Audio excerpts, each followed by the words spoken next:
इस वीडियो को शुरू करने के पहले ये वीडियो देखते हैं। गाड़ी खरीदने का 24-10 रूल थोड़ा पुराना हो गया, नया रूल बना नए इंडिया के लिए 35-15 रूल। टाटा नेक्सॉन का एग्जांपल लेते हैं। ऑन रोड प्राइस करीब 9,09,000 रुपए, 30% डाउन पेमेंट करेंगे, मतलब 2,70,000 रुपए के करीब डाउन पेमेंट। 5 साल का लोन लेंगे तो EMI बैठेगी 13,212 रुपए, 9% ब्याज। और ये जो EMI है ये आपके महीने की तनख्वाह की 15% से ज्यादा नहीं होनी चाहिए, मतलब आपके महीने की इनकम होनी चाहिए 88,000 रुपीज।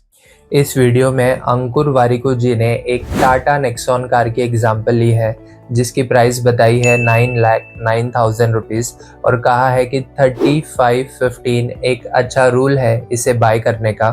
30% आप डाउन पेमेंट करोगे 2.7 लाख और 5 साल के पीरियड के लिए आप ये लोन लोगे, बाकी 15% आपका EMI होगा। तो EMI अमाउंट बनी 13,212 रुपये और इसके हिसाब से एक 88,000 कमाने वाले इंसान को एक 9,09,000 की कार लेना एक अच्छा फाइनेंशियल डिसीजन है। एक स्टडी हुई थी जिसके हिसाब से इंडिया का एनुअल एवरेज ड्राइव है करीब 12,000 किलोमीटर, यानी कि महीने के हुए 1,000 किलोमीटर। तो अगर नेक्सॉन का 14 किलोमीटर पर लीटर का माइलेज पकड़े तो आपको लगेंगे करीब 71 litres petrol. Current petrol price के हिसाब से आपको पेट्रोल की कॉस्ट पड़ेगी 7,313 रुपये और टाटा नेक्सॉन का एवरेज मेंटेनेंस कॉस्ट पकड़ोगे तो आपको महीने के लगेंगे कम से कम 2 से 3,000 रुपये। इन सभी कॉस्ट का अगर आप टोटल करोगे तो आपको पड़ेंगे करीब 22,500 से ज़्यादा। यानी आप 30% की डाउन पेमेंट करने के बाद 5 साल के पीरियड के लिए लोन लोगे और अपने सैलरी का 25% से ज़्यादा सिर्फ ट्रैवल में स्पेंड करोगे।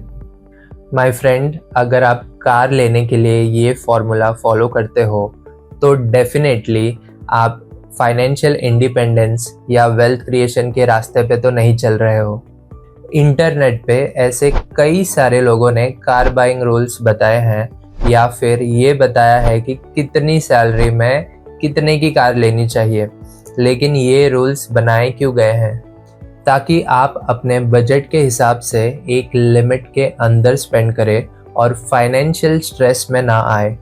मतलब कि कार लेने के बाद आपको एक स्ट्रेसफुल राइड नहीं, स्ट्रेस फ्री राइड मिले, साथ में आप फाइनेंशियल स्टेबिलिटी और फाइनेंशियल ग्रोथ की तरफ भी आगे बढ़ पाएं।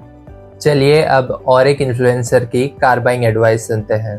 25,000 salary, Hyundai Exter, 40,000 salary, Tata Nexon, 60,000, Hyundai Creta, 1 lakh, XUV 700, 1,50,000, Toyota Fortuner, 5 lakhs, Land Rover Defender। इनके हिसाब से आप 25,000 की सैलरी में Hyundai Exter खरीद सकते हैं और 40,000 की सैलरी में आप टाटा नेक्सॉन खरीद सकते हैं।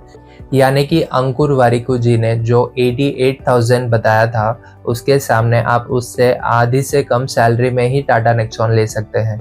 और अगर आप 1.5 लाख रुपए कमाते हो तो आप टोयोटा की फॉर्च्यूनर ले सकते हो। फॉर्च्यूनर लेजेंडर की ऑन रोड प्राइस है 51.7 लाख से 58 लाख तक। हम 52 लाख के हिसाब से इसकी कैलकुलेशन देखते हैं। 20% की डाउन पेमेंट के हिसाब से आपका डाउन पेमेंट बनेगा 10,40,000 रुपीज़ का और बचे हुए 41,60,000 का लोन बनेगा, जो कि 4 इयर्स के लिए 9% के हिसाब से कैलकुलेट करें तो ये होते हैं करीब 1,03,000 रुपीज़ पर मंथ। और इसके बाद अभी पेट्रोल मेंटेनेंस कॉस्ट बाकी है मेरे दोस्त। तो अगर आप सिर्फ इसलिए ज़िंदा हो कि 20-25 साल की पढ़ाई के बाद, सालों कमाने के बाद आपके ज़िंदगी का सिर्फ एक गोल है कार खरीदना, आपके ऊपर आपके फैमिली की रिस्पॉन्सिबिलिटी नहीं है या फिर आपके पास जनरेशनल वेल्थ पड़ी हुई है, तो शायद ये मोटर ऑक्टेन की एडवाइस आपके लिए सही है।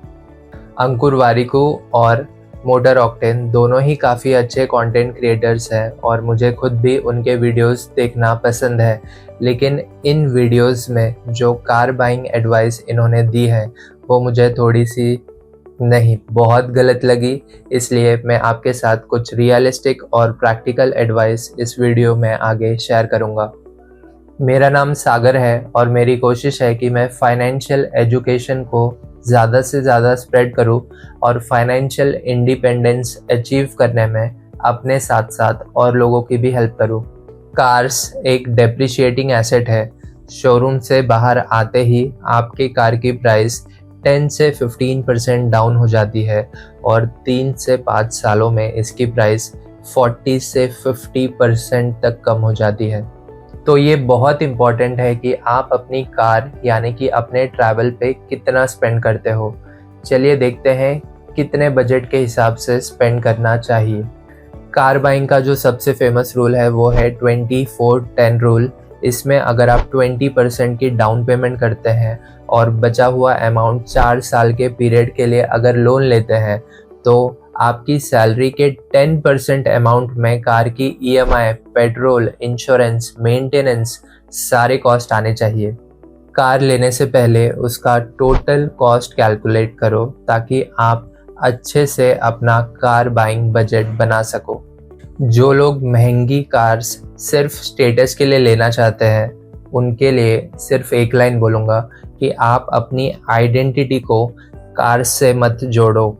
और आप अगर अपने इनिशियल करियर में हो, बाइक या पब्लिक ट्रांसपोर्ट से ही अपने ट्रैवल को मैनेज कर सकते हो तो आप अपनी सैलरी के 5% या उससे कम में ही शायद अपनी ट्रैवल नीड्स को फुलफ़िल कर पाओगे। अगर आप कंपाउंडिंग की पावर को समझते हैं तो 5% की एक्स्ट्रा सेविंग्स भी आपके फाइनेंशियल इंडिपेंडेंस की जर्नी में एक सिग्निफिकेंट डिफरेंस क्रिएट कर सकती है। तो कार लेते वक्त रिस्पॉन्सिबली स्पेंड करना। वीडियो वैल्यूएबल लगी तो चैनल को सब्सक्राइब कर लीजिए और इसे अपने फैमिली और फ्रेंड्स के साथ ज़रूर शेयर करिएगा ताकि ये वीडियो और लोगों तक पहुंच सके। मिलते हैं अगले वीडियो में।